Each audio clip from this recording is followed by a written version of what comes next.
Salut à tous, c'est Karel et bienvenue sur ma chaîne Godalea. Aujourd'hui, je vous propose une vidéo un peu spéciale, je dis ça à chaque fois, bref.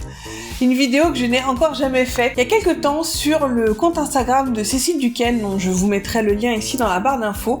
C'est une écrivaine, une autrice qui fait beaucoup donc, de romans de science-fiction, de SF, etc. mais pas que. Et c'est une autrice qui a également en fait tout un système de formation, une école 2.0 où elle propose donc des formations autour de l'écriture. Et j'avais acquis il y a quelques temps notamment une formation pour écrire son premier roman que je suis en train de suivre pour mon deuxième roman. Ne cherchez pas. Bref, c'est pas du tout ça dont je voulais vous parler. C'est qu'il y a quelques temps, elle a parlé donc sur son compte Instagram de son premier carnet d'écrivain, donc je crois quand elle avait 15 ans, quelque chose comme ça. Donc elle a retrouvé dans ses archives, dans ses cartons, et je me suis dit tiens c'est marrant, ça me rappelle que justement dans mon grenier, dans mes cartons stockés au grenier, j'ai ceci.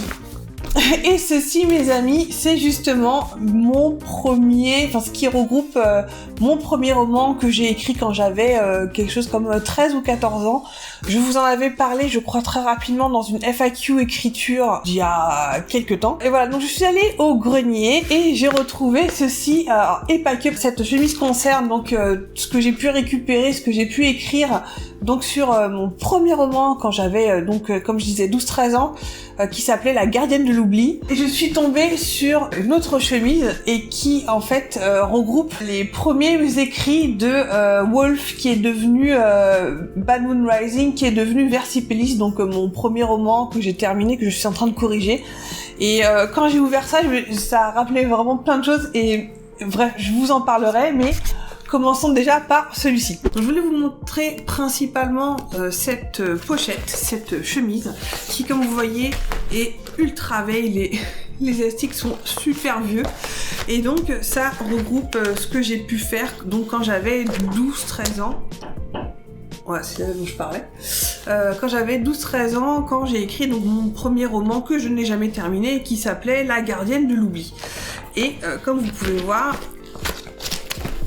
et ben, j'avais commencé donc à écrire, surtout à faire les plans du château, qui n'étaient absolument pas logiques, puisque en fait c'est un château, mais voilà, je vais me mettre dans le bon sens peut-être. Comme vous pouvez voir, en fait, l'intérieur, ça on dirait juste un gros appartement, donc avec la chambre des parents, une chambre pour chacun des enfants, enfin bref, même des chambres d'amis. J'avais prévu des chambres d'amis dans un château, j'avais prévu les douves, la rivière, la cour intérieure, bref, c'était complètement n'importe quoi. Qu'est-ce que c'est que ça? Là j'avais, j'imagine que ça devait être peut-être un étage ou quoi que ce soit, donc avec aussi l'intérieur du château, donc avec la basse-cour, devait y avoir, c'était quoi ça, l'armurerie, les écuries, bref, c'était pas du tout logique, mais voilà, j'avais fait le plan de mon château à l'époque sur une double feuille à grand carreau. J'aimais beaucoup, d'ailleurs, à grand carreau, non c'est un petit carreau, pardon.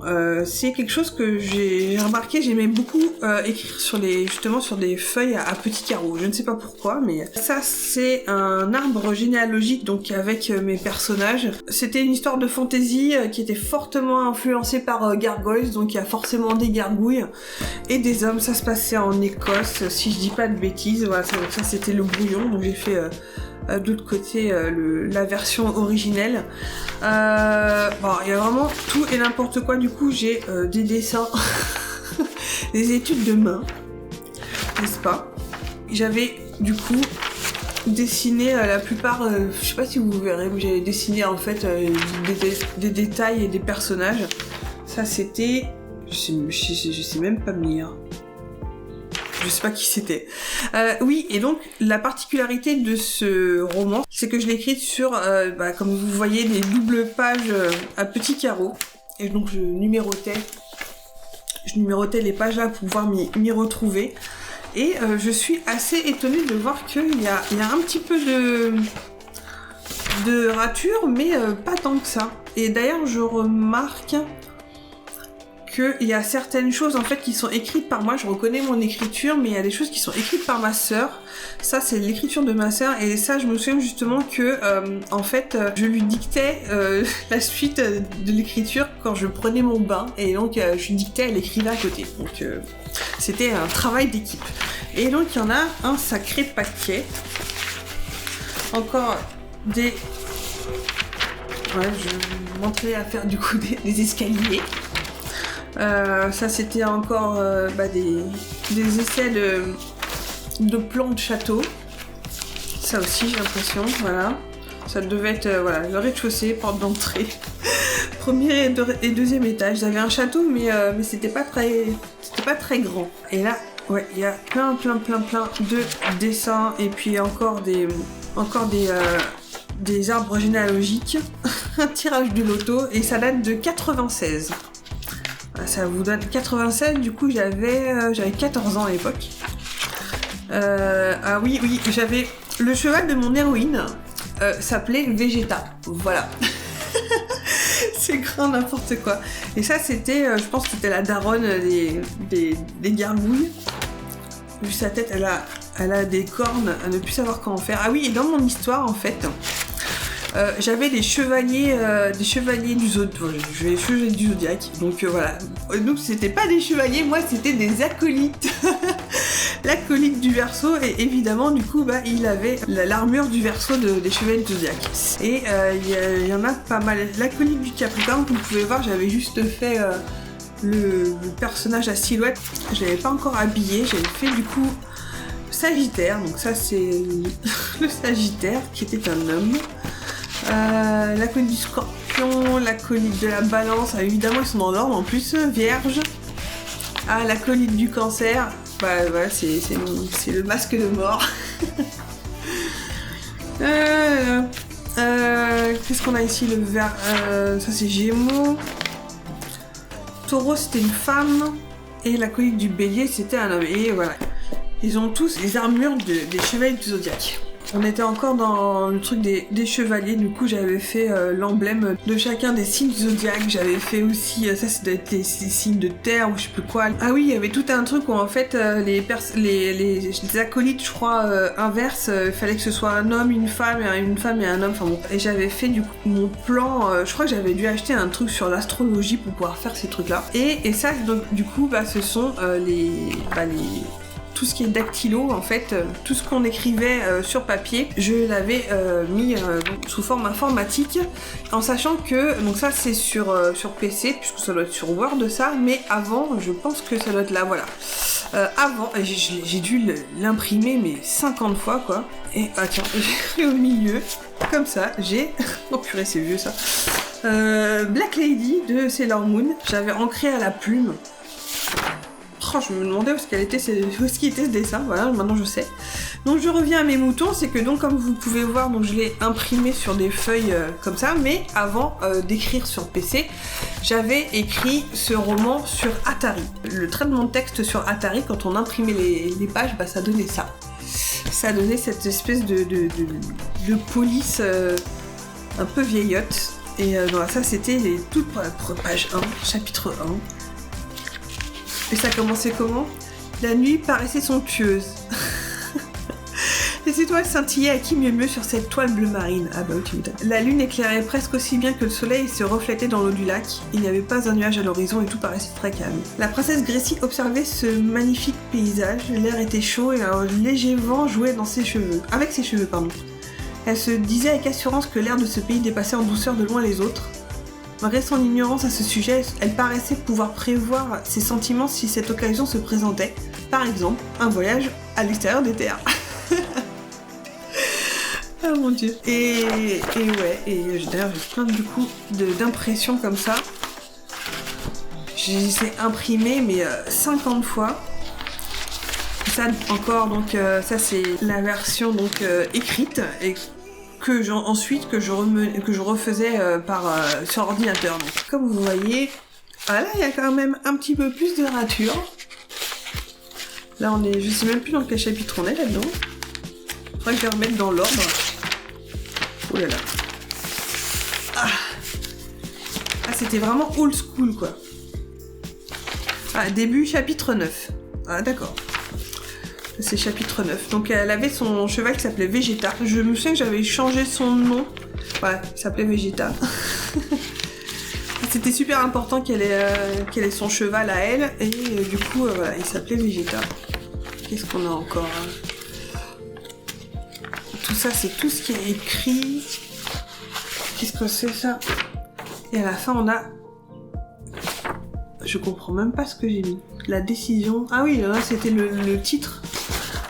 Le titre des premiers chapitres. Et là, c'est quoi? C'est... je sais même pas qui a écrit ça. C'est pas mon écriture. Ça, c'est mon écriture, mais ça va être celle de ma sœur. Et je me suis arrêtée, je sais plus à quel niveau dans l'histoire...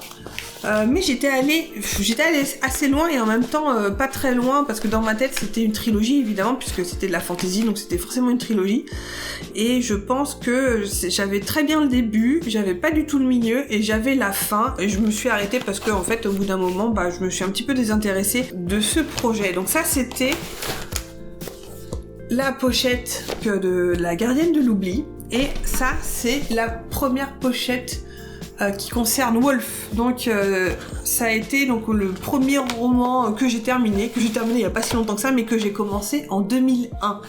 Et là-dedans, comme vous pouvez voir, il y a mes carnets. J'emmenais ça dans mon sac quand j'allais à la fac. Et j'écrivais en fait dans le bus et ça me fait très très bizarre du coup d'avoir ces carnets là, mais ah oui, j'ai même commencé à apprendre les kanji japonais. En fait ce qui m'émeut, je dirais, c'est que il y a toute la genèse du projet et je me suis pas rendu compte, je viens de me rendre compte en fait à quel point j'avais noirci des pages quoi. Et voilà, c'est serré quoi. C'est écrit au bic noir ou bleu et j'avais même fait du coup un brouillon de ma terre, de la Galice. Je suis vraiment super étonnée et en même temps... Et je me souviens qu'à l'époque en fait j'ai pas mal recommencé à réécrire le début. Je l'ai mis maintenant à la troisième personne mais à la base c'était la première personne et j'ai vraiment écrit énormément en fait. Je suis en train de me rendre compte et il y a beaucoup de choses en fait que je réécrivais avec des petites annotations, ça à rajouter ici et là, etc. Ça c'était tout ce qui était imprimé et que j'avais fait lire notamment à ma sœur. Ça par exemple, ça c'est les retours de ma sœur de bêta lecture sur cette version là qui du coup a changé mais 25 fois. J'avais pas vraiment en fait de plan, j'avais juste une espèce d'intrigue générale avec les avant-propos, enfin ça c'est plus les recherches, tout ce qui concerne les dieux loups, etc. Tout ce qui concerne les licans, tout ce qui concerne aussi donc les personnages, tout ce qui concerne un peu ça c'est une espèce de synopsis qui a changé un peu et en même temps, disons sur certaines parties mais pas d'autres. Et comme vous allez voir, en fait, j'ai essayé plein de trucs. Ça, c'est par exemple, c'est des fiches personnages pour mes personnages principaux, donc June et Nig. Donc, comme vous voyez, June qui s'appelait Wolf et William, et June qui s'appelait June et Isao. Donc, physique et caractère. Et évidemment, une fois que j'ai fait ça, j'avais la fiche perso aussi sur ordinateur. Donc, ça, c'est encore une feuille c'est une feuille qui n'a pas résisté, qui a dû s'enlever des carnets. Et alors là, qu'est-ce qu'on a? Ah, ça... Oh purée. Ça, c'est une partie de petit bac que j'ai dû faire en terminale. Ça me fait trop rire. Et alors ça me fait très bizarre de vous les montrer parce que c'est les tout premiers dessins de mes personnages. Je les avais écrits pendant que je travaillais dans un cabinet d'experts comptables, donc vous pouvez voir que le 22 juillet, j'avais des photocopies à faire et une attestation de salaire, etc. Donc, j'avais du coup aussi dessiné. Ça, c'est les tout premiers dessins de mes persos, donc Wolf et Essential, qui eux n'ont pas bougé, ils sont toujours là dans le roman. Et je prenais des notes avec des trucs qui m'inspiraient, Castle Beyond the Sky, La vie n'est pas juste et c'est comme ça. Ça c'est Princess Bride, ça. Et donc j'ai plein de trucs qui viennent du carnet que je vous ai montré tout à l'heure. Et ça c'est des pages qui ont dû se détacher. Oh là là, ça me fait trop bizarre quoi. Qu'est-ce que c'est que ça? J'ai des tonnes et des tonnes de pages en fait que j'ai imprimées plusieurs fois. Ah, ça c'était la chronologie que j'avais écrites du coup sous forme de fichier Word. Donc on avait l'an moins 67, en moins 27, en sachant que l'an 0 c'était la naissance de mon héros. Et ça m'avait permis, ça je l'ai gardé super longtemps jusqu'à temps que je tombe sur Iron Timeline et que je revois complètement, totalement la chronologie dans ce logiciel-là. Donc je vais vous parler un petit peu plus tard, je vais vous présenter dans les prochaines vidéos. Mais ça c'est exactement la même chose que tout à l'heure, donc ça c'est les loups. J'écrivais mais partout quoi. Donc ça c'est encore une impression du début de mon manuscrit. Et ça c'était une liste de prénoms que je m'étais faite au crayon. J'avais commencé à faire... Oh non, ça c'est encore plus vieux. Ça c'est la timeline de la première version de mon roman, parce que avant d'être un roman de fantasy renaissance, à la base en fait ça devait être un roman fantastique avec une fille qui s'appelle Isabeau, donc c'est devenu June plus tard, qui en fait est née dans notre monde. Elle est née en 1989, elle allait à la fac, etc. Et donc c'était une histoire où elle passait à travers un portail pour aller dans un monde, une terre parallèle, où il y avait une agence américaine secrète qui cherchait du pétrole dans des mondes parallèles. Donc et ça du coup c'est la première timeline avec des trucs mais je me souvenais pas du tout des personnages que j'avais inventés à l'époque. Et une espèce de première idée de synopsis, toujours sur une grande feuille à petits carreaux, parce que c'était mon truc ça. Et ça, mais je me souvenais même, Raven Corso, putain je me souviens même pas qui c'est quoi. Et oui, ça c'est assez drôle, parce que ça c'est un truc que j'ai retrouvé sur pas mal de pages. Ça c'est le début de mon roman, et en fait je me demandais pourquoi j'avais écrit... Voilà. On me nomme Wolf, je suis un loup, ça c'était le début du roman, et je pense que ça devait être le titre du chapitre, c'était Power of Love. Et ce qui fait que, voilà, je l'ai écrit une fois, deux fois, et je sais que je l'ai vu, voilà, 3 fois. Est-ce qu'il n'y en a pas d'autres? Ça se trouve 3 fois, et voilà, j'ai écrit 3 fois le début du même chapitre, et à chaque fois il y a The Power of Love qui est marqué là-haut. Bah, ici, là.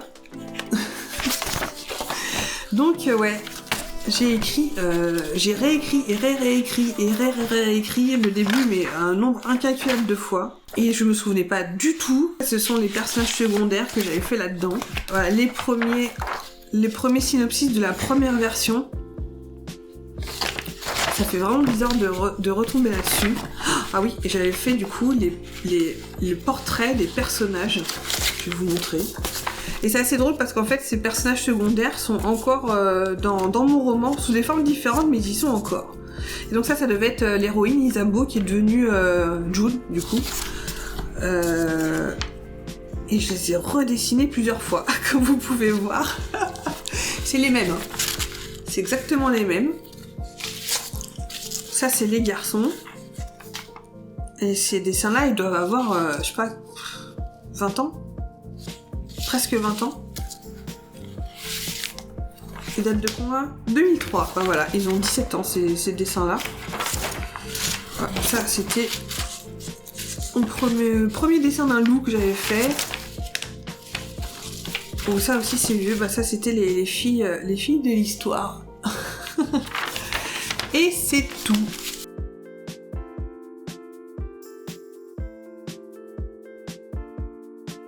Voilà, j'espère que ce retour dans le passé vous aura peut-être au moins amusé, vous aura plu.